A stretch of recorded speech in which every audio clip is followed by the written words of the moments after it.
Le principe de Pareto, également connu sous le nom de règle des 80-20, stipule que souvent 20% des causes créent environ 80% des résultats, tandis que les autres causes sont responsables du reste. Autrement dit, dans le cadre du développement personnel, 20% de vos efforts produisent 80% de vos résultats. Le principe a été découvert par l'économiste italien Vilfredo Pareto, qui s'est d'abord rendu compte que 20% des causes de pois dans son jardin étaient responsables de 80% de sa récolte, puis que 80% de toutes les terres en Italie étaient détenues par seulement 20% de sa population.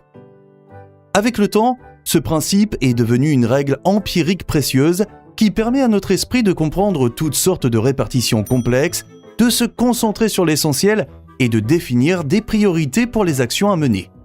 Les chefs d'entreprise, par exemple, réalisent souvent qu'environ 80% des revenus de leur entreprise proviennent de seulement 20% des clients, et savent donc à qui accorder une attention particulière. Les constructeurs, qui constatent que 20% des dangers entraînent 80% des blessures, peuvent prendre des précautions importantes pour éliminer ces risques. Et les développeurs qui savent que corriger les 20% des bugs les plus signalés permet d'éradiquer 80% des erreurs, peuvent se concentrer sur ces 20% et laisser les autres 80% continuer à importuner les utilisateurs.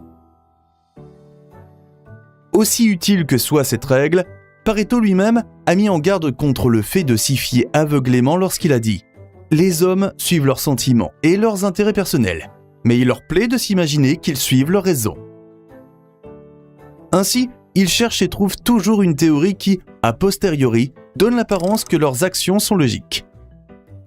Si cette théorie pouvait être démolie scientifiquement, le seul résultat serait qu'une autre théorie la remplacerait, et ce, dans le même but.